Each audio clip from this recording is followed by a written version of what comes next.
আলহামদুলিল্লাহ নাহমাদুহু ওয়া নাস্তাঈনুহু ওয়া নাস্তাগফিরুহ ওয়া নাউযু বিল্লাহি মিন শুরুরি আনফুসিনা ওয়া মিন সাইয়্যাতি আ'মালিনা মান ইয়াহদিহিল্লাহু ফালা মুদিল্লা লাহু ওয়া মান ইউদ্লিল ফালা হাদিয়া লাহু وأشهد أن لا إله إلا الله وحده لا شريك له وأشهد أن محمدا عبده ورسوله أما بعد فإن خير الحديث كتاب الله وخير الهدي هدي محمد صلى الله عليه وسلم وشر الأمور محدثاتها وكل محدثة بدعة وكل بدعة ضلالة وكل ضلالة في النار فأعوذ بالله من الشيطان الرجيم بسم الله الرحمن الرحيم اقرأ باسم ربك الذي خلق خلق الإنسان من علق اقرأ وربك الأكرم الذي علم بالقلم علم الإنسان ما لم يعلم أبو هريرة رضي الله تعالى عنه قال قال رسول الله صلى الله عليه وسلم بعثت من خير قرون بني آدم قرنا فقرنا حتى كنت من القرن الذي كنت فيه رواه البخاري প্রশংসা সেই মহান আল্লাহ সুবহানাহু ওয়া তাআলার জন্য যিনি আমাদেরকে জিলকদ মাসের শেষ জুমায় পবিত্র জুমার সালাত আদায় এবং খুতবা শ্রবণের উদ্দেশ্যে সমবেত হওয়ার তৌফিক দান করেছেন। সকলে বলে আলহামদুলিল্লাহ। দুরূদ ও সালাম বর্ষিত হোক প্রিয় নবীর উপর, যিনি আমাদের আদর্শ সাল্লাল্লাহু আলাইহি ওয়াসাল্লাম। মুহতারাম হাজিরিন, আজকে প্রিয় নবী মুহাম্মদ রাসূলুল্লাহ সাল্লাল্লাহু আলাইহি ওয়াসাল্লামের নবুয়তি জীবনের উল্লেখযোগ্য কয়েকটি ঘটনা আপনাদের সামনে উপস্থাপন করব ইনশাআল্লাহ। এবং সেই সাথে আগামীকাল থেকে যেহেতু জিলহজ মাসের প্রথম 10 দিন শুরু হচ্ছে, এই সম্পর্কেও কিছু কথা বলবো ইনশাআল্লাহ। তো নবী মুহাম্মদ রাসূলুল্লাহ সাল্লাল্লাহু আলাইহি ওয়াসাল্লাম বলছেন, ইন্নামা আনা রাহমাতুম মুহদাতুন, নিশ্চয়ই আমি আল্লাহর পক্ষ থেকে পাঠানো অনুগ্রহ। তাকে পাঠানোর মাধ্যমে আল্লাহ তাআলা আমাদের উপর অনুগ্রহ করেছেন। কারণ তৎকালীন সময়ে মানুষ ছিল পথহারা, মানুষ ছিল বিপদগামী, মানুষ শিরকের সাথে সম্পৃক্ত ছিল, তাওহীদ ভুলে শিরকের সাথে সম্পৃক্ত ছিল। এবং এরকম একটা যুগ যে মেয়ে হয়ে জন্ম নেওয়ার অপরাধে পিতা তার কন্যাকে জীবিত হত্যা করছে। তারপরে সেখানে ধনী দরিদ্রের ছিল বিরাট বৈষম্য, মহিলাদের কোনো মূল্যায়ন তৎকালীন সমাজে ছিল না। ছোটখাটো ঘটনাকে কেন্দ্র করে তরবারির যুদ্ধ লেগে যেত। এই যে বিপদগামী মানুষ, পথহারা মানুষদেরকে সুপথ প্রাপ্ত করার জন্য আল্লাহ তাআলা রহমত হিসেবে পাঠালেন মুহাম্মদ রাসূলুল্লাহ সাল্লাল্লাহু আলাইহি ওয়াসাল্লামকে। সহিহ বুখারীর হাদিস, নবী বলছেন, বয়স্ত মিন খায়রি কুরুনি বনি আদম করনান ফাকরনা হাত্তা কুনতু মিনাল করনিল্লাযী কুনতু ফীহি। যুগের বনি আদমের সর্বোত্তম যুগে আমি এসেছি, যুগের পর যুগ অতিবাহিত হয়ে আমি সেই যুগে এসেছি যেই যুগ আমার জন্য নির্দিষ্ট ছিল। সুবহানাল্লাহ। তো আজকে তার নবুয়তি জীবন সম্পর্কে আলোচনা করবো ইনশাআল্লাহ। তো তিনি যখন 40 ছুঁয়েছে, তার বয়স 40-এর শুরু, এমত অবস্থায় তিনি রাতের বেলা যেই স্বপ্ন দেখেন, দিনের বেলা সেটাই সত্য হয়ে যায়। সত্য স্বপ্নে একটানা 6 মাস দেখছেন, যেটাকে হাদিসে বলা হয়েছে নবুয়তের 46 ভাগের 1 ভাগ। অর্থাৎ তার 23 বছরের জীবনে এর ভিতরে যদি 6 মাস সত্য স্বপ্ন দেখে, ভাগ করলে 46 ভাগের 1 ভাগ। সত্য স্বপ্ন দেখতে দেখতে তিনি তো হেরা গুহায় অবস্থান করছিলেন। বাসা থেকে ছাতু পানি নিয়ে সেখানে চলে যায়, অবস্থান করে, ইবাদত করে, আবার সেখান থেকে ফিরে আসে। প্রতিদিনের মতো তিনি হেরা গুহায় অবস্থান করছেন। 21শে রমাদানের রাত্রি নবী মুহাম্মদ যখন সেখানে রয়েছেন, প্রথমবার ওহী আগমন করেন জিবরিল আমিন। তিনি এসে বলছেন, এরা পড়ো। তো সে বলছে, মা আমি পড়ি, আমি তো পড়তে জানি না। আপনারা জানেন যে তিনি নিরক্ষর ছিলেন। এখানে আল্লাহর একটা হিকমত এখানে আছে যে মানুষ বলবে যে মুহাম্মদ কোরআন নিজে রচনা করেছে, এটা বলার কোনো স্কোপ নাই, কারণ আল্লাহ তাআলা নিরক্ষর নবীর উপরে কোরআন নাযিল করেছেন। তো সে বলছে, মা আমি পড়ি, আমি তো পড়তে জানি না। জিবরিল আমিন বারবার বলছে, একই পুনরাবৃত্তি।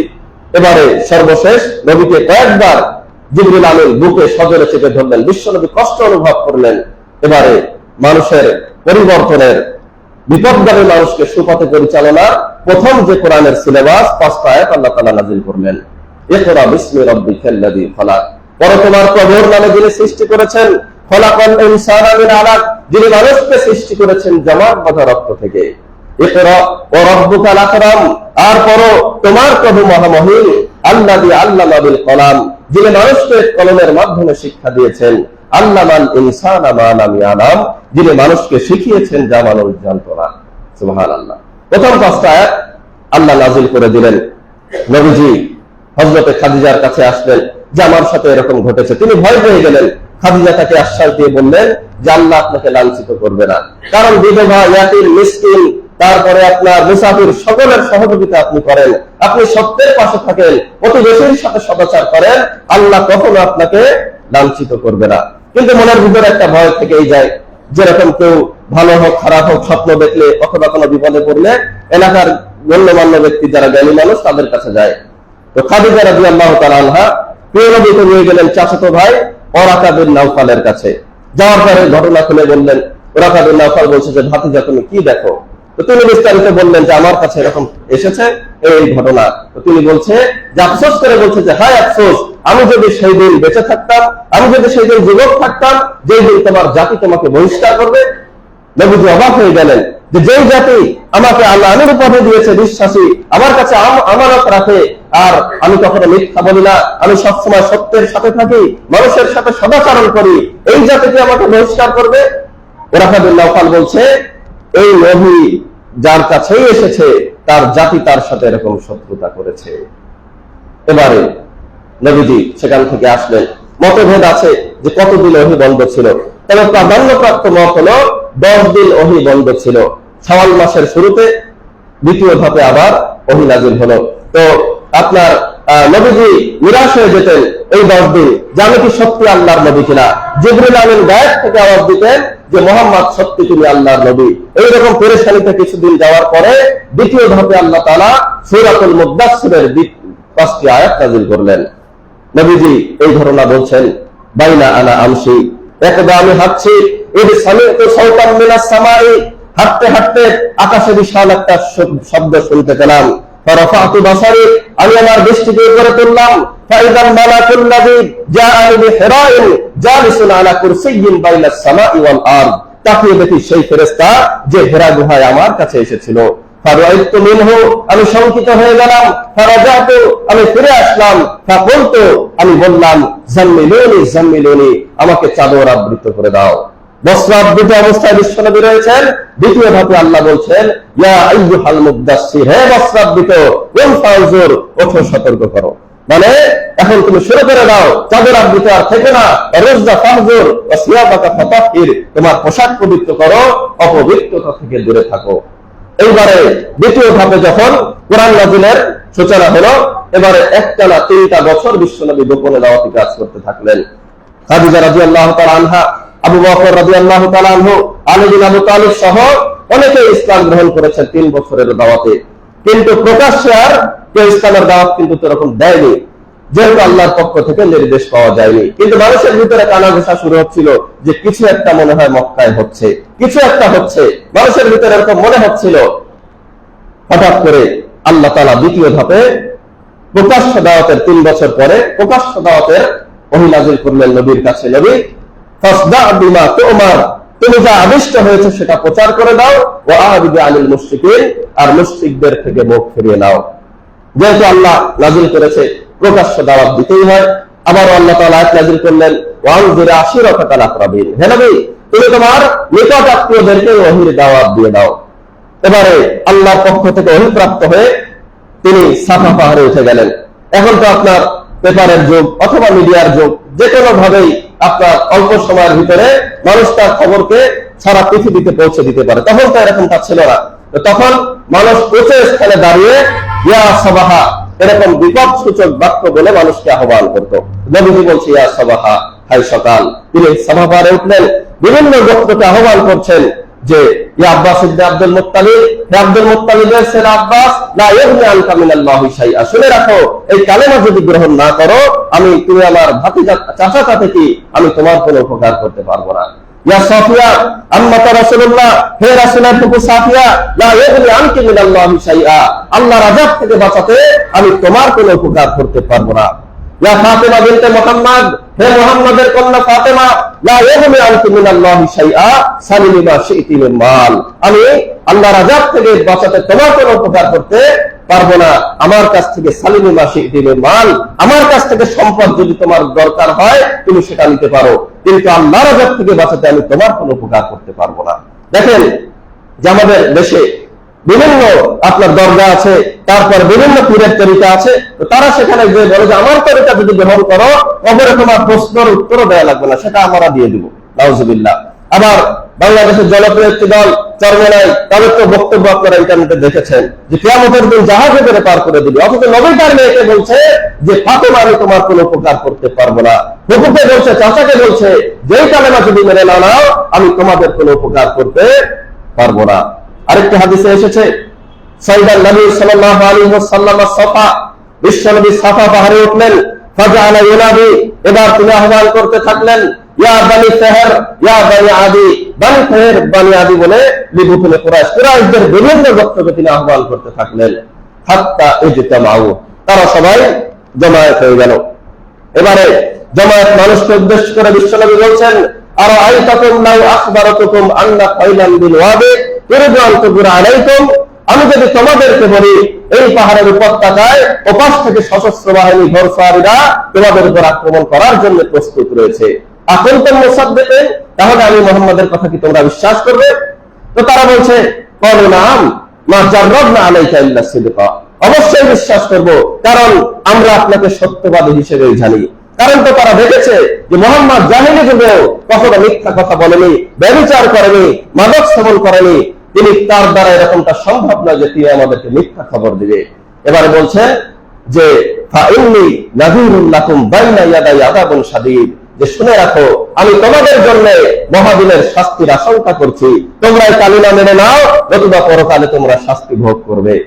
আত্মীয় স্বজন সাথে সাথে পর হয়ে গেল, যেই তিনি কালিমার দাওয়াত দিলেন তার আত্মীয় স্বজন সাথে সাথে পর হয়ে গেল। যেই আবু লাহাব রাসূলের আপনার জন্ম হওয়ার সুসংবাদ শুনে তার দাসীকে মুক্ত করে দিয়েছিল, সেই আবু লাহাব বলছে তাব্বালাকা সাইরুল ইয়াউম, সকল দিনে তোমার উপরে ধ্বংস আপতিত হোক মুহাম্মদ।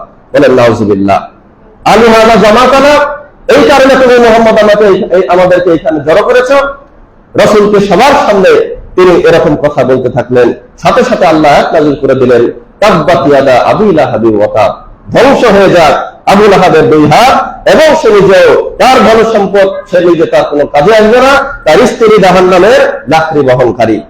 এখানে একটা পয়েন্ট, সেটা হলো যে আমি শুরুতেই বলেছি যে অনেকে দাবি করেন যে কোরআন নাকি নবী নিজে লিখেছে। তো এখানে দেখেন যে আবু লাহাবের সম্পর্কে কোরআনে আয়াত নাযিল হয়েছে যে আবু লাহাব জাহান্নামী এবং তার স্ত্রীও জাহান্নামী। তো আপনারা জানেন যে বড় বড় মুশরিকরাও কিন্তু মক্কা ঈমান এনেছিল। আবু লাহাব এর কিন্তু 10 বছর পরে মারা গেছে। এই 10 বছরে যদি আবু লাহাব ঈমান আনতো, তার স্ত্রী যদি ঈমান আনতো, তাহলে কিন্তু কোরআনের আয়াতটা মিথ্যা হয়ে যেত। কিন্তু কোরআন মানুষের পক্ষ থেকে না, আল্লাহ নাযিল করেছেন, তিনি জানেন গায়েবের খবর, আলিমুল গায়ব, যে আবু লাহাবের স্ত্রী এবং আবু লাহাব এই 10 বছরে ঈমান আনবে না। আগে থেকে আল্লাহ তাআলা ভবিষ্যৎবাণী করে কোরআনে নাযিল করে দিয়েছেন, ও জাহান্নামী, ওর স্ত্রীও জাহান্নামী। তারপরে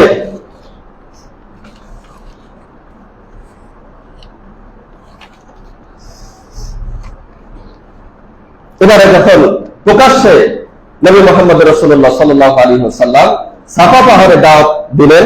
এরপরেই সাহাবীদের উপর নির্যাতন শুরু হয়ে গেল। যে যেভাবে পারছে মুসলিমদের উপর নির্যাতন করছে। বেলাল বিন রাবাহ রাদিয়াল্লাহু তাআলা আনহু, তার যে তিনি একজন দাস ছিলেন, তো তার মনে তাকে এমন ভাবে শাস্তি দিচ্ছে যে কখনো বালির উপরে ফেলে, কখনো তার বুকের উপরে পাথর রেখে, আবার গরু ছাগলকে যেইভাবে ঘোরানো হয় গলায় দড়ি বেঁধে বেলালকে ওইভাবে ঘোরানো হচ্ছে। তাকে যখন এইভাবে শাস্তি দেওয়া হচ্ছে, নবীজি একদিন তার পাশ থেকে যাচ্ছেন, যাওয়ার পথে দেখছেন যে বেলাল শুধু বলছে আহাদ আহাদ। এমন ভাবে তাকে কষ্ট দেওয়া হচ্ছে যে না তুজ্জার ইবাদত করো, মুহাম্মাদের দিন ত্যাগ করো, নতুবা আমাদের পক্ষ থেকে তোমার মরণ আসার আগ পর্যন্ত বেলাল তুমি শাস্তি ভোগ করো। তিনি শুধু বলছেন আহাদ আহাদ। বিশ্বনবী পাশ দিয়ে যাচ্ছেন, যাওয়ার সময় বলছে আহাদ জি, বেলাল আহাদই তোমাকে মুক্তি দিবে। আবু বকর রাদিয়াল্লাহু তাআলা আনহুর কাছে রাসূলুল্লাহ আসলেন। আসার পরে সরাসরি নয়, ইঙ্গিতে বোঝালেন যে আবু বকর, বেলাল আল্লাহর পথে কষ্ট ভোগ করছে। আবু বকর ইঙ্গিত বুঝলেন যে রাসূলুল্লাহ কি বলতে চাচ্ছে। চড়া মূল্যে বেলালকে তিনি কিনে নিয়ে আসলেন তার কাছ থেকে এবং মুক্ত করে দিলেন। সুবহানাল্লাহ।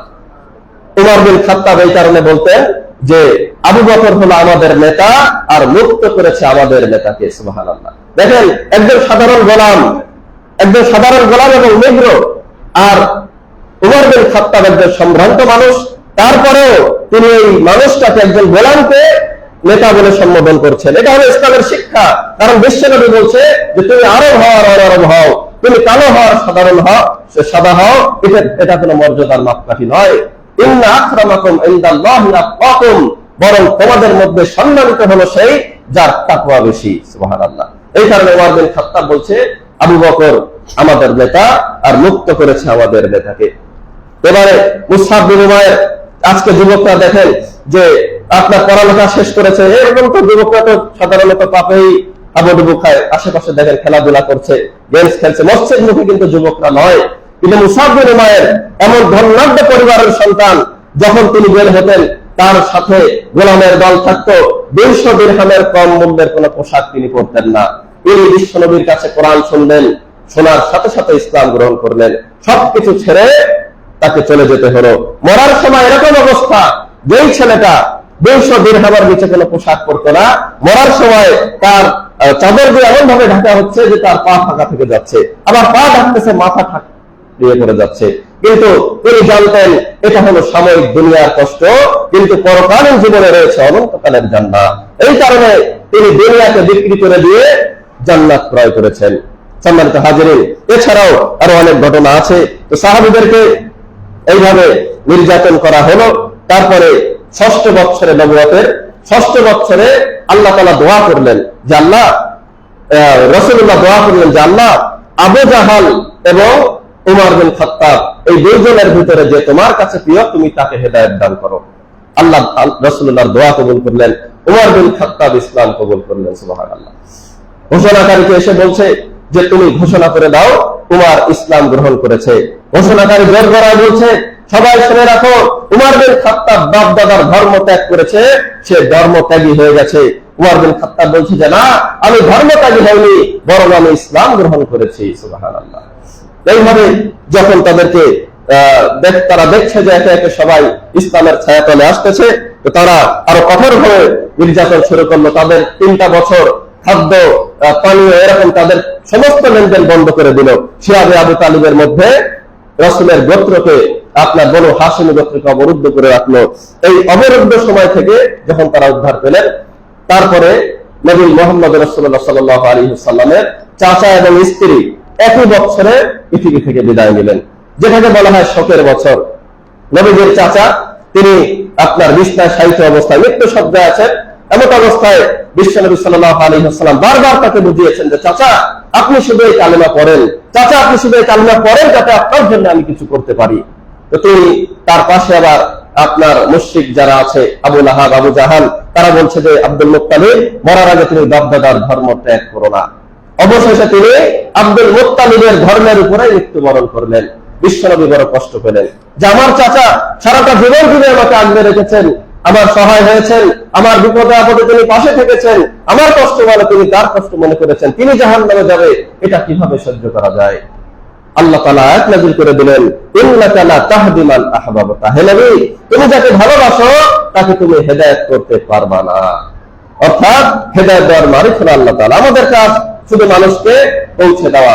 এত করে বলবেন, একটা মানুষকে 1 থেকে 100 বার বলবেন, দেখবেন সে শুনবে না। আবার দেখা গেল হঠাৎ কি এরকম হয়েছে, তার ভিতরে পরিবর্তন চলে আসে। সম্মানিত ভাইরা আমার, তারপরে নবী মুহাম্মদ রাসূলুল্লাহ সাল্লাল্লাহু আলাইহি ওয়াসাল্লামের ইসরা এবং মিরাজ হলো, যেটা অনেক বড় কাহিনী, আমি সংক্ষেপে বলছি।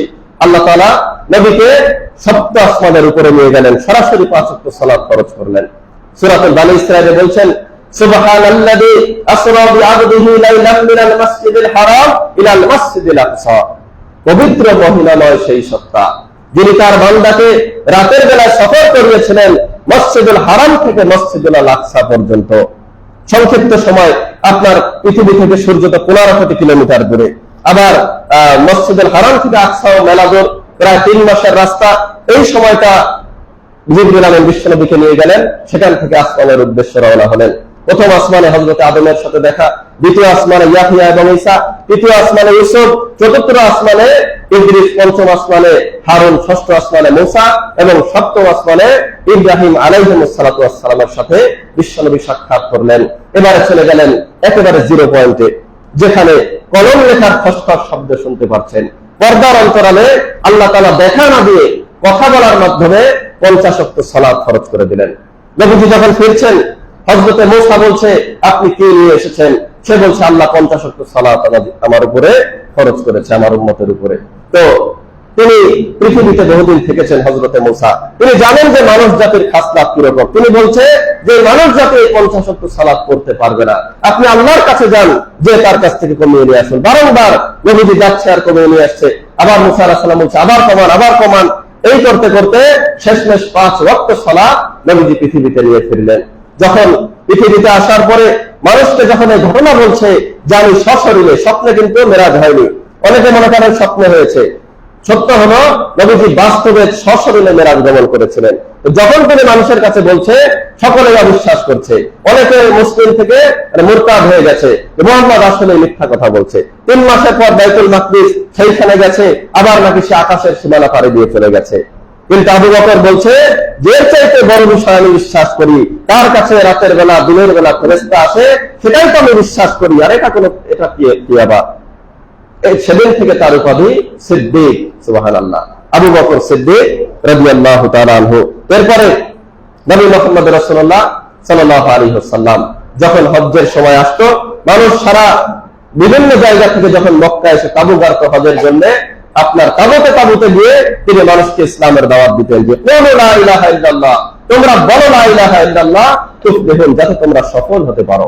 নবীজি এরকম বলতে বলতে যখন তার বলাটা শেষ হতো, আবু লাহাব সাথে সাথে চিল্লায় উঠতো যে এই ছেলেটা হলো ধর্মত্যাগী, এ তার বাপদাদার ধর্ম ত্যাগ করেছে, এ পাগল, এ জ্যোতিষ, এ গণক। নাউযুবিল্লাহ।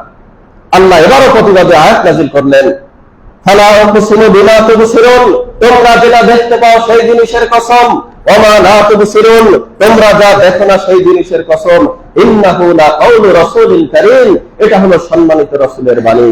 ওমা হুয়া বিকাউলি শায়ির কালিলাম মা তুমিনুন, তিনি কোন কবি নয়, তোমরা কবি বিশ্বাস স্থাপন করো। ওলা বিকাউলি কাহিন, তিনি কোন গণক নয়, কালিলাম মা তাযাক্কারুন, তোমরা কবি উপদেশ গ্রহণ করো। আল্লাহ তাআলা আয়াত নাযিল করে দেন, তানজিলুম মির রাব্বিল আলামিন, এটা মুহাম্মাদের কথা নয়, এটা আল্লাহর পক্ষ থেকে নাযিলকৃত। এইভাবে যখন তিনি মক্কায় তাবুতে গিয়ে দাওয়াত দিচ্ছেন, ইসলামের বিপ্লব সৃষ্টি হয়ে গেল। মুসআব বিন উমাইর ওইদিকে গেছেন মদিনায়, সেখানে যে ঘরে ঘরে দাওয়াত পৌঁছে দিচ্ছেন, তার কথা বলা, বচন ভঙ্গি, একজন স্টাইলিশ ছেলে, তার কথা শুনে মানুষ একেবারেই ইসলামের প্রতি আকৃষ্ট হয়ে যাচ্ছে। এইরকম যখন অবস্থা, তখন মক্কার মুশরিকরা দেখলো যে এই রকম যদি চলতে থাকে তাহলে আমাদের অবস্থা খুব শোচনীয় হবে। কারণ আমাদের ব্যবসায়িক কাফেলা আপনার মদিনার পাশ থেকে যখন যাবে, তারা আমাদেরকে আক্রমণ করতে পারে। ইতিহাসের শ্রেষ্ঠ মানুষ যারা তাকে জাহান্নাম থেকে তাদেরকে বাঁচানোর জন্য যে নবী দিনরাত পরিশ্রম করেছে, তাকে হত্যার ষড়যন্ত্র করা হলো। ইতিহাসে মক্কার জনক একটি কাজ, মক্কার সমস্ত বড় বড় মানুষেরা তারা একসাথে বৈঠকে বসে সিদ্ধান্ত নিল যে প্রত্যেকটা গোত্র থেকে একজন সাহসী যুবক মিলে মুহাম্মদকে হত্যা করবে। আল্লাহ তাআলা জানিয়ে দিলেন যে মুহাম্মদ, তোমাকে হত্যার ষড়যন্ত্র করা হয়েছে, তুমি এখন হিজরত করতে পারো। অনুমতি দেওয়া হলো। তিনি যে আবু বকরকে বলছে যে আবু বকর, আমাকে তো হিজরতের অনুমতি দেওয়া হয়েছে। সে বলছে, রাসূলুল্লাহ, আমিও আপনার সাথে যেতে চাই। তিনি জানেন যে রাসূলের সাথে গেলে নিজের জীবন নাশের হুমকি রয়েছে, মারাও যেতে হতে পারে শত্রুর হাতে। এরপরে বলছে, রাসূলুল্লাহ, আমি আপনার সাথে যেতে চাই। নবী মুহাম্মদ রাসূলুল্লাহর সাথে আপনার আবু বকর বের হয়ে গেলেন। যাওয়ার পথে আর অনেক ঘটনা। যখন মদিনায় মানুষেরা সব বসে আছে, মক্কার মানুষেরা তাকে মূল্যায়ন করেনি, কিন্তু মদিনার মানুষরা অপেক্ষায় বসে আছে যে আল্লাহর নবী আসবে। নবীজি যখন প্রবেশ করলেন, ইসলামের সঙ্গীত গাইলেন, তলাল বদরু আলাইনা মিন সানিয়াতিল ওয়াদা, যে সানিয়াতুল ওয়াদা থেকে আমার উপরে উদয় হলো আমাদের উপরে পূর্ণিমার চাঁদ। সুবহানাল্লাহ। নবীজি সেখানে অবস্থান করলেন। এবারে আপনার মক্কার আপনার মুজাহিদদের সাথে মদিনার আনসার সাহাবীদের ভ্রাতৃত্ব বন্ধন স্থাপন করে দিলেন যে তোমরা একে অপরের ভাই, একজন মারা গেলে আরেকজন তার সম্পদের ওয়ারিশ হবে। যদিও এটা পরবর্তীতে রহিত হয়ে গেছে এবং একজনের বিপদ আপদে আরেকজন পাশে থাকবে। সাদ বিন রাবিয়া রাদিয়াল্লাহু তাআলা আনহুর সাথে আব্দুর রহমান বিন আউফ রাদিয়াল্লাহু তাআলা আনহুর ভ্রাতৃত্ব বন্ধন স্থাপন করে দেওয়া হয়েছিল। এখানে এই ঘটনা এই কারণে বলছি যে সাদ বিন রাবিয়া ছিলেন মদিনার একজন ধনী মানুষ, আর আব্দুর রহমান বিন আউফ সবকিছু ছেড়ে, পরিবার পরিজন, টাকা পয়সা সবকিছু ছেড়ে তিনি মদিনায় চলে গেছে, কিছুই নেই, নিঃস্ব। এবারে সাদ বিন রাবিয়া বলছে যে আপনি যদি বলেন আমার দুইটা স্ত্রী, একজনকে তালাক দিয়ে আপনাকে দিয়ে দেই, আমার সম্পদের অর্ধেক আপনাকে দিয়ে দেই। তার আত্মমর্যাদা এত বেশি। আমাদের সমাজের মানুষ তো দেখেন অন্যের কাছে হাত পেতে চাওয়ার অভ্যাস, বলে যে আমি হিন্দু থেকে মুসলমান হয়েছি, একটু বলে দেন, আমাকে সহযোগিতা করেন। তোমার তো হাত পা আছে, হিন্দু থেকে মুসলমান বলে মানুষের ইমোশনকে কাজে লাগিয়ে ভিক্ষা করতে চায়। অনেকে দেখেন যে আমি হাফেজ, আমাকে সহযোগিতা করেন, মসজিদের সামনে দাঁড়িয়ে কোরআন তেলাওয়াত করতে থাকে, এভাবে করতে থাকে। আর তার আত্মমর্যাদা দেখেন, তার জন্য বৈধ ছিল তার অর্ধেক সম্পদ দেওয়া, তার স্ত্রীকে বিবাহ করা। এরপরেও সে বলছে আমাকে বাজার দেখিয়ে দিন। বাজারে যে নিজ হাতে উপার্জন করে তারপরে তিনি বিবাহ করেছেন। সুবহানাল্লাহ। এই কারণে বিশ্বনবী বলছে যে আল্লাহর নবী দাউদ আলাইহিস সালাম নিজ হাতে উপার্জন করে খেত। নিজ হাতে উপার্জিত অর্থের চাইতে উত্তম খাদ্য কেউ খায় না। ওয়া ইন্না নাবিয়াল্লাহ দাউদ আলাইহিস সালাম কানা ইয়াকুলু মিন আমালি ইয়াদিহি, আল্লাহর নবী দাউদ নিজ হাতে উপার্জন করে খেতেন। রাষ্ট্র থেকে টাকা নেওয়া তার জন্য বৈধ ছিল।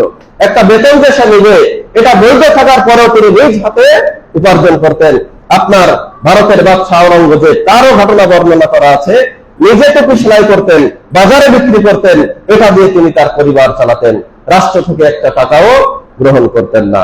তারপরে ইতিমধ্যে আপনারা জানেন যে মক্কায় থাকা অবস্থায় কোন সশস্ত্র জিহাদ মুশরিকদের সাথে হয়নি। আল্লাহ নাযিল করেছিলেন, কুফু আইদিয়াকুম, তোমরা তোমাদের হাতকে সংযত রাখো, ওয়া আকিমুস সালাত ওয়া আতুজ যাকাত, এবং সালাত কায়েম করো, যাকাত করো। কিন্তু আপনার যখন মদিনায় গেলেন, তারা সীমা ছাড়িয়ে যাচ্ছে, একের পর এক মুসলিমদের উপর আক্রমণ করছে, নির্যাতন করছে। অবশেষে আল্লাহ তাআলা আয়াত নাযিল করলেন, ওয়া কাতিলুনা ফি সাবিলিল্লাহ আল্লাযীনা ইয়াকাতিলুনাকুম, তাদের বিরুদ্ধে তোমরা কিতাল করো যারা তোমাদের বিরুদ্ধে করে, তবে খবরদার ওয়ালা তাতাদু, সীমা লঙ্ঘন করবে না। ইন্নাল্লাহা লা ইউহিব্বুল মুতাদিন, আল্লাহ তাআলা সীমা লঙ্ঘনকারীদেরকে ভালোবাসেন না। মানে কি তিনি সীমা লঙ্ঘন বলতে কি বুঝিয়েছেন? তিনি যুদ্ধের সময় বলতেন কোন নারীকে আঘাত করবে না, কোন বাচ্চাকে আঘাত করবে না, সাধারণ মানুষকে আঘাত করবে না। কোন শত্রুকে যদি তোমরা মারো, তার নাক কান চোখ কেটে তাদের চেহারাকে বিকৃতি করবে না। উপাসনালয়ে যারা থাকে তাদেরকেও আঘাত করবে না। সুবহানাল্লাহ। অথচ বিশ্ব মিডিয়া দেখে বলে মুহাম্মদ নাকি সন্ত্রাসী ছিল, নাউযুবিল্লাহ। অথচ তিনি সত্যের ক্ষেত্রেও মায়া করেছেন, তিনি যুদ্ধে জড়াতে চাননি, কিন্তু যখন তাদের সীমা পার হয়ে গেছে তখন তিনি যুদ্ধে জড়িয়েছেন। বিশ্বনবী এইভাবে নির্দেশ দিতেন। অথচ দেখেন যে আজকে অল্প বয়সী কিছু যুবক, এদের বৈশিষ্ট্য দেখবেন যে কালো পাঞ্জাবি পরে, কালো টুপি পরে, খারেজি মানহাজের, সারা বাংলাদেশে একসাথে 64টা জেলায় বোমা হামলা চালিয়েছিল, নিরীহ মানুষ হত্যা করেছে। এটা ইসলাম সমর্থন করে না। কেউ আবার নিজের শরীরে বোমা বেঁধে ইসলাম কায়েম করতে চায়, এটা ইসলাম কখনোই সমর্থন করে না। ইসলাম এসেছে ভালোবাসার মাধ্যমে। নবী মক্কা থেকে যখন মদিনায় আসছেন, বুরাইদা নামক এক লোক নবীকে হত্যার জন্য বসে আছে। নবীকে হত্যা করতে পারলে মুশরিকরা আমাকে একসাথে দুই পুরস্কার দিবে। নবীজি তার সাথে শুধু কথা বললেন, অস্ত্র দিয়ে আঘাত করেনি, সুন্দরভাবে কথা দিয়ে আঘাত করেছে, ভালোবাসা দিয়ে আঘাত করেছে। সাথে সাথে আবু বুরাইদা তার গোত্রের 70 জন মানুষ ইসলাম কবুল করেছে। সুবহানাল্লাহ। ভালোবাসা দিয়ে সারা পৃথিবীতে ইসলাম প্রতিষ্ঠিত হয়েছে। যাই হোক, এবারে আল্লাহ তাআলা আপনার যুদ্ধের অনুমতি দিলেন। সর্বপ্রথম শুরু হলো বদরের যুদ্ধ। প্রায় 313 জন থেকে 14 জন সাহাবীর বিরুদ্ধে 1000 মুশরিক বাহিনী। মুসলমানদের পেটে খাবার নেই, মাত্র 70টা উট আর 2টা ঘোড়া, আর তাদের সেনাবাহিনী 1000, কোনো কিছুর তাদের অভাব নেই। কিন্তু মুসলমানদের একটা জিনিসের কোনো অভাব নেই, সমস্ত অভাব আছে, কিন্তু একটা জিনিসের অভাব নেই। সেটা কি? সেটা হলো ঈমান। তারা ঈমান আনয়ন করেছে আল্লাহর প্রতি এবং তার নবীর প্রতি। আল্লাহ এই কারণে তাদের বিশাল সেনাবাহিনীর বিরুদ্ধে মুসলিমদেরকে বিজয় দান করলেন। আল্লাহ তাআলা বলছে, ওয়ালাকাদ নাসারাকুমুল্লাহু বিবদরিন ওয়া আনতুম আযিল্লাহ, অবশ্যই আল্লাহ তাআলা নিশ্চয়ই তোমাদেরকে বদরে সহযোগিতা করেছিলেন, অথচ তোমরা ছিলে হীনবল। আল্লাহ তাদের ঈমানের কারণে তাদেরকে সহযোগিতা করেছিলেন। এরপরে উহুদের যুদ্ধ হলো, তারপরে আপনার বনু নাজিরের যুদ্ধ হলো, খন্দকের যুদ্ধ, আরো মেলাগুলো যুদ্ধের পরে অবশেষে সেই শুভ সময় মক্কা বিজয়ের দিন। এই দিনটারই এত অপেক্ষা, যেই মক্কা থেকে মুসলিমদেরকে বের করে দেওয়া হয়েছে, তাদের পরিবার ছাড়া করা হয়েছে, তাদের ঘর বাড়ি ছাড়া করা হয়েছে, তারা সেই মক্কা আজকে স্বাধীন করবে। বিশ্বনবী হেরা গুহা থেকে একামাত্র নেমে এসেছিলেন ইসলাম নিয়ে, আজকে তার সাথে 10,000 সেনাবাহিনী। সুবহানাল্লাহ। বিনা যুদ্ধে বিশ্বনবী মক্কা স্বাধীন করলেন, কোন যুদ্ধেরই প্রয়োজন হয়নি। যখন তিনি ঢুকলেন তখন অপরাধীদেরকে বলছে যে তোমাদের সাথে আমি কিরকম আচরণ করব। তখন অপরাধীরা যেটা বলছে আপনি ভালো আচরণ করবেন। রাসূল বলছে আমি তোমাদের সাথে আজকে সেরকম আচরণ করব যেরকম আচরণ ইউসুফ তার ভাইদের সাথে করেছিল। আজকে তোমাদের ক্ষমা করে দেওয়া হলো, কোনো নিন্দা নেই। সুবহানাল্লাহ। এই নবী নাকি সন্ত্রাসী ছিল, এই নবীকে তারা বিশ্ববিদ্যালয় নবীকে সন্ত্রাসী বলে, আর তুমি বলছে তোমাদের প্রতি কোনো নিন্দা নেই, অথচ তারাই বিশ্বনবীকে হত্যার ষড়যন্ত্র করেছিল। দাখালান নবী সাল্লাল্লাহু আলাইহি ওয়াসাল্লাম মক্কাতা, নবীজি মক্কায় প্রবেশ করলেন। ওয়া হাওলাল কাবাতি 360 রাসূবা, তখন মক্কাতে 360টি মূর্তি স্থাপন করা ছিল, যেই নিজের হাতে ইব্রাহিম এবং তার ছেলে ইসমাইল মক্কা ঘর করেছে, আর বলেছে রব্বানা তাকাব্বাল মিন্না ইন্নাকা আনতাস সামিউল আলিম, যে আল্লাহ আমাদের পক্ষ থেকে কবুল করো, তুমি সর্বশ্রোতা সর্বদ্রষ্টা। এইভাবে দুই পিতা পুত্র আল্লাহর কাছে হাত তুলে আপনার এই কাবা ঘরটা কত সুন্দরভাবে তৈরি করলেন। আজকে সেখানে 360টা মূর্তি, বিশ্বনবী সেই মূর্তিগুলো ভাঙতে থাকলেন। তিনি সেই মূর্তিগুলো ভাঙতে থাকলেন আর বলতে থাকলেন যা আল হক ওয়া যাহাকাল বাতিল, সত্য এসেছে, মিথ্যা বিলুপ্ত হয়েছে। ইন্নাল বাতিলা কানা যাহুকা, আর মিথ্যা হলো বিলুপ্ত হওয়ারই। মিথ্যা বিলুপ্ত হয়ে যাবে। আপনার নমরুদ ছিল যখন শাসন আমলে, সবাই নমরুদকে সত্য বলে বিশ্বাস করতো সাময়িক সময়ের জন্য, কিন্তু আজকে কি প্রমাণিত হয়েছে যে ইব্রাহিম সত্য, নমরুদ মিথ্যা। যখন ফেরাউন ছিল, সাময়িক সময়ের জন্য মানুষ ফেরাউনকে সত্য মনে করত, আর আপনার মূসাকে মনে করত মিথ্যা। আজকে সবাই জেনে গেছে ফেরাউন ছিল মিথ্যা, মূসা সত্য। মুহাম্মদ যখন প্রথম দিন নিয়ে এসেছিল, সকলে বলেছিল মোহাম্মদ পাগল, মোহাম্মদ কবি, নাউযুবিল্লাহ। সাময়িক সময়ের জন্য মোহাম্মদ ছিল মিথ্যা, কিন্তু আজও 2,500 পার হয়ে গেছে, কিয়ামত পর্যন্ত আবু লাহাব, আবু জাহেল দাই মিথ্যা, আর সত্য হলো মোহাম্মদের ধর্ম। সুবহানাল্লাহ। মক্কা বিজয় করলেন নবী মুহাম্মদ রাসূলুল্লাহ সাল্লাল্লাহু আলাইহি ওয়াসাল্লাম। এরপরে নবীজি তার জীবনের শেষ হজ পালন করলেন, যেটাকে বলা হয় বিদায় হজ। যেহেতু সময় নেই, আমি সংক্ষেপে সেই বিদায় হজ্জের ভাষণ আপনাদের সামনে উপস্থাপন করবো ইনশাআল্লাহ। চমৎকার ভাষণ তিনি দিয়েছিলেন। আমাদের সন্তানেরা আপনার দেখবেন যে ভাষণ বলতে বলে বলবে যে রক্ত যখন দিয়েছে আরো দিব, এটা একেবারে মুখস্থ। কিন্তু যিনি আমাদের আদর্শ, যাদের অনুসরণের মাধ্যমে আমাদের জান্নাত নিহিত রয়েছে, এই বিদায় হজ্জের ভাষণ যে নবী দিয়েছিলেন, অধিকাংশ মুসলমান কিন্তু জানে না। কত চমৎকার কথা তিনি বলেছিলেন। একটা ভাষণের উপরে কেউ যদি আমল করে, তার জীবন পরিবর্তন হয়ে যাবে, সমাজ পরিবর্তন হয়ে যাবে। তিনি মানুষের উদ্দেশ্যে বলেন, আইয়ুহান নাস, হে মানুষেরা, ইসমাউ কওলি, আমার কথা শোনো। ফাইন্নী লা আদরি লাআল্লি লা আলকাকুম বা'দা আমি হাদা বিহাদাল মাওকিফ আবাদা, আমি জানি না আজকের পর এই জায়গায় তোমাদের সাথে আর কখনো একত্রিত হতে পারবো কিনা। ইন্না দিমাআকুম ওয়া আমওয়ালাকুম হারামুন আলাইকুম কাহুরমাতি ইয়াউমিকুম হাদা ফি শাহরিকুম হাদা ফি বালাদিকুম হাদা, তোমাদের রক্ত, তোমাদের সম্পদ অন্যদের উপরে হারাম, যেমন হারাম আজকের শহর, আজকের মাস, আজকের দিন। আলা কুল্লু শাইইন মিন আমরিল জাহিলিয়াহ তাহতা কদামাইয়া মাওদু, জাহেলি যুগের সকল রেওয়াজ রসমকে আমি আমার পায়ের তলে পিষ্ট করলাম। দিমাউল জাহিলিয়াহ মাওদুআহ, জাহিলি যুগের রক্তের দাবি প্রত্যাহার করা হলো। ওয়া ইন্না আউয়াল রিবা রাবিয়া ইবনে হারিস, সর্বপ্রথম যে রক্তের দাবি আমি প্রত্যাহার করছি ইবনে রাবিয়া ইবনে হারিসের ছেলের রক্ত। এই ছেলেটা ছিল রাসূলের চাচাতো ভাই, আর রাবিয়া হলো রাসূলের চাচাতো ভাই, আর এই ছেলেটা ছিল ইয়াস, রাসূলের চাচাতো ভাইয়ের ছেলে, ভাতিজা। এই বাচ্চাটা এরকম জাহিলি যুগ যে ওয়াকানা মুস্তারজিআন ফি বানি সাদ, বানি সাদ গোত্রের ছোট্ট বাচ্চা মানুষ দুধ খাচ্ছে, ফাকাতালাতু হুযাইল, হুযাইল গোত্রের লোকেরা ছোট্ট বাচ্চাটাকে হত্যা করে ফেলে। রাসূলুল্লাহ সেই রক্তের দাবিও বাদ করে দিলেন, এর দাবি আমি প্রত্যাহার করে দিলাম। রিবাউল জাহিলিয়াহ মাওদু, জাহিলি যুগের সুদী প্রসঙ্গের পরিসমাপ্তি ঘটলো। ওয়া ইন্না আউওয়ালা রিবাল আদাউনের রিবানা, রিবা আব্বাস ইবনে আব্দুল মুত্তালিব, সর্বপ্রথম আমি সুদের যেটা শেষ করছি সেটা হলো আব্বাস বিন আব্দুল মুত্তালিবের সুদ। সুদী প্রসঙ্গকে পায়ের তলে পিষ্ট করে দিলেন। আজকে দেখেন সুদ ছাড়া কোনো পরিবার পান কিনা, সুদ ছাড়া কোনো পরিবার পান কিনা, হাজারে আপনি 2-4 জন পাবেন। যে কোনো ভাবে হয় ব্যাংক থেকে লোন নিয়ে ব্যবসা করছে, না এনজিও থেকে লোন কিনে টিভি ফ্রিজ কিনেছে লোন দিয়ে। এরকম সুদের সাথে আজকে মুসলিমরা সম্পৃক্ত হয়ে গেছে বিধায় পরিবারে দেখেন শান্তি নেই। ঢাকা শহরে ঘন্টায় ঘন্টায় ডিভোর্সের ঘটনা ঘটছে, আমাদের দেশেরও ঘটছে, সারা পৃথিবীতে ডিভোর্সের ঘটনা ঘটছে, শুধুমাত্র এই সুদী প্রথা এর অন্যতম কারণ। অথচ বিশ্বনবী বিদায় পর্যায়ে সুদী প্রথাকে পদদলিত করে গেছেন। তিনি আরো বলেন, ফাত্তাকুল্লাহা ফিন নিসা, নারীদের ব্যাপারে তোমরা আল্লাহকে ভয় করো। ফাইন্নাকুম আখাযতুমুহুন্না বিআমানাতিল্লাহ, কারণ তোমরা তাদেরকে আল্লাহর আমানত হিসেবে গ্রহণ করেছো। ওয়াস্তাহলালতুম ফুরুজাহুন্না বিকালিমাতিল্লাহ, তোমরা নারীদেরকে আল্লাহর কালিমার মাধ্যমে হালাল করে নিয়েছো। ওয়ালাকুম আলাইহিন্না আল্লা ইউতি আল্লাহ ফিরাশাকুম আহাদান তাকরাহুনাহু, তারা তোমাদের বিছানায় এমন কাউকে আনবে না যারা তোমাদের সহ্যের বাইরে। ফাইন ফাআলনা যালিক, যদি তারা সেটা করে, ফাদরিবুহুন্না দারবান গায়রা মুবাররিহ, যদি তারা এটা করে তাদেরকে প্রহার করবে, গায়রা মুবাররিহ, তবে এই প্রহারের সীমা লঙ্ঘন করবে না। ওয়ালাহুন্না আলাইকুম রিজকুহুন্না ওয়া কিসওয়াতুহুন্না বিল মারুফ, তাদেরকে ন্যায়সঙ্গতভাবে খাওয়াবে, ন্যায়সঙ্গতভাবে পড়াবে।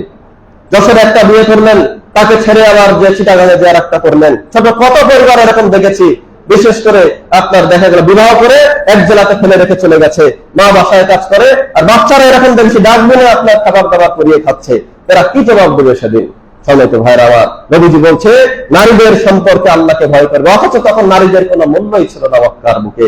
নবীজি নারীদেরকে সম্মানিত করে গেলেন। তারপরে সাহাবীদেরকে বলছেন, পিতার শাস্তির ভার কোনো পুত্রের উপর বর্তাবে না, পুত্রের শাস্তির ভার কোনো পিতার উপরে বর্তাবে না। আমাদের সমাজে একটা ছেলে যদি কোনো অপরাধ করে, বাড়ি এসে তার ভাই অথবা তার পিতাকে আঘাত করা হয়, ধরে নিয়ে যাওয়া হয়। আমাদের সমাজে এটা হয়। বিশ্বনবী বলছে কারো অপরাধের দায়ভার কারো উপরে বর্তাবে না। তিনি মানুষ যাতে সঠিক পথে টিকে থাকতে পারে, তিনি সেই কথা বলে গেলেন, তারাক্তু ফীকুম আমরাইন লান তাদিল্লুমা তামাসসাকতুম বিহিমা কিতাবাল্লাহ ওয়া সুন্নাত রাসূলি, তোমরা যতদিন দুইটা জিনিসকে আঁকড়ে ধরে থাকবে ততদিন পথভ্রষ্ট হবে না।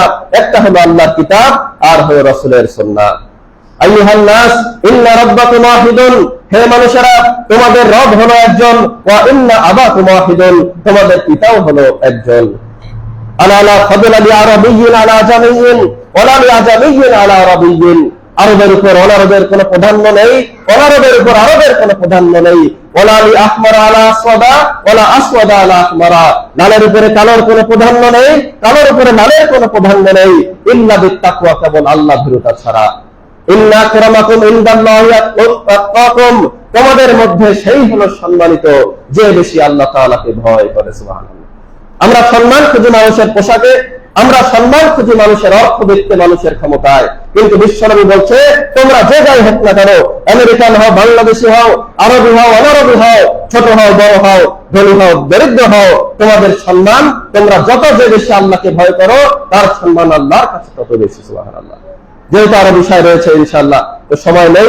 আমি সর্বশেষ জিলহজ মাসের, যেহেতু আমাদের মাঝে জিলহজ মাসের আমরা পদচারণা করতে যাচ্ছি, ওই জিলহজ মাস সম্পর্কে খুতবার দ্বিতীয় অংশে সংক্ষিপ্ত আলোচনা রেখে শেষ করবো ইনশাআল্লাহ। ওয়া আখিরু দাওয়ানা আলহামদুলিল্লাহি রাব্বিল আলামিন।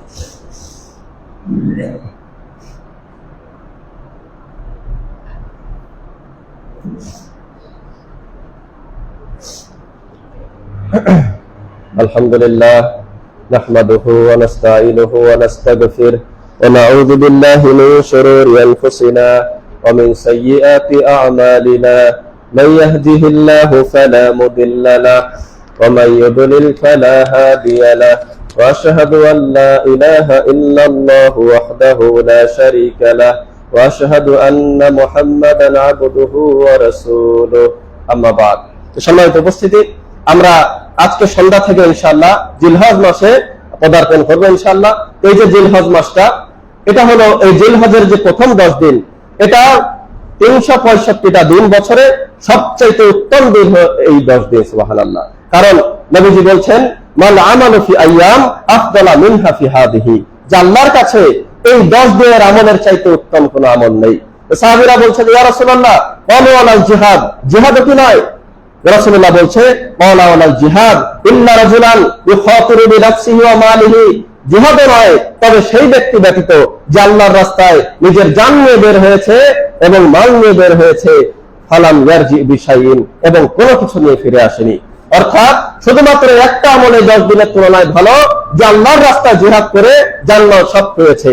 তাছাড়া এই 10 দিনের আমলের চাইতে উত্তম কোনো আমল আল্লাহর কাছে নেই। এই 10 দিনে আমরা কি করব? আমরা এই 10 দিনে বেশি বেশি সিয়াম পালন করব, নফল সিয়াম। যারা এই 8 দিন পালন করতে পারবেন না, বিশেষ করে আরাফার দিন, একটা দিন আপনারা অবশ্যই পালন করবেন।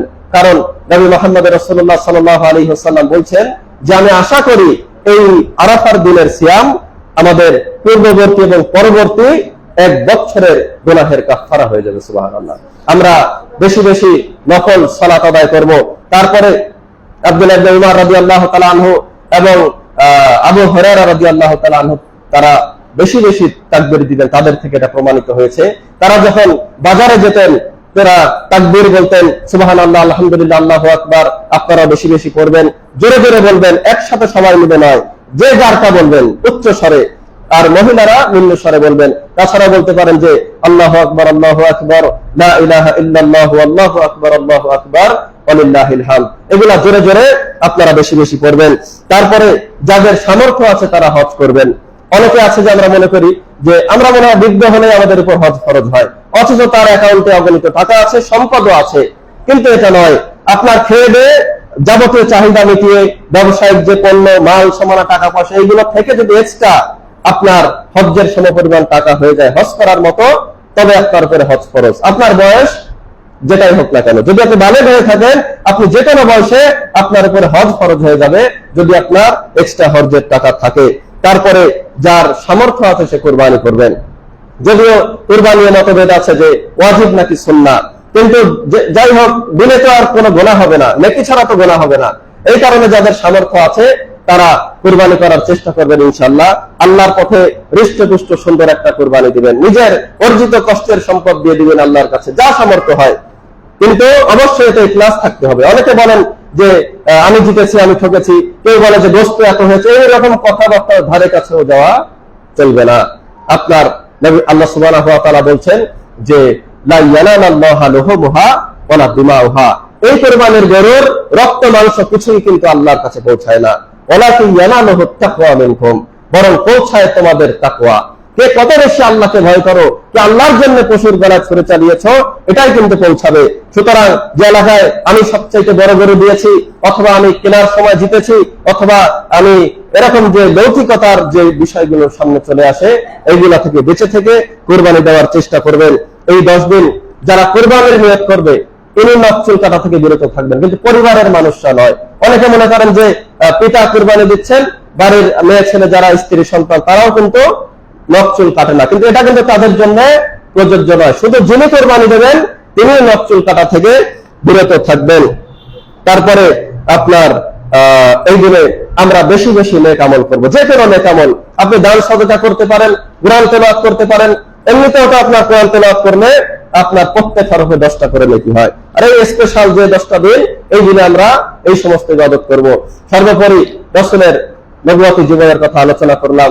আসলে বিষয় হলো যে আমরা এতটাই ব্যস্ত যে দুনিয়ার সমস্ত বিষয় আমরা করতে পারি। একটা পত্রিকায় 4টা পাতা থাকে, কোন পত্রিকা 8টা পাতা থাকে। অনেকে দেখবেন সকাল থেকে শেষ পর্যন্ত পুরোটাই পড়ে শেষ করে ফেলে। কিন্তু যে মানুষটা আমাদের আদর্শ, এই নবীর জীবনে কিন্তু অনেক মানুষ আছে যে পরেই দেখেনি কোনোদিন। আপনি আমি নবীর জীবনী পড়ব, কারণ ইনি হলো আমাদের আদর্শ। তার আদর্শ আমাদের জীবনে বাস্তবায়ন করব, এর মাধ্যমে জান্নাত নিহিত রয়েছে। আল্লাহ আমাদের তৌফিক দান করুক।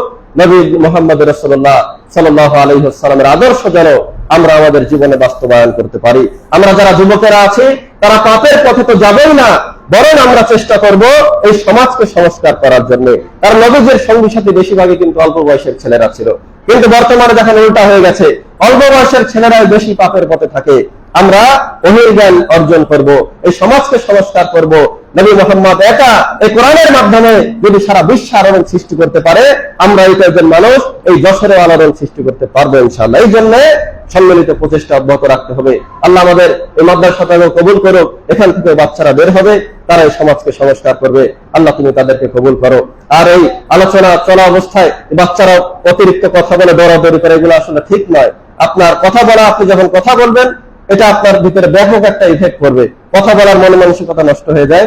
এখানে যারা দায়িত্বশীল আছেন আপনারা এই বিষয়ে খুব লক্ষ্য রাখবেন যে বাচ্চারা যেন খুব সুন্দরভাবে বসে থাকে, দৌড়াদৌড়ি কথাবার্তা এগুলো না বলে।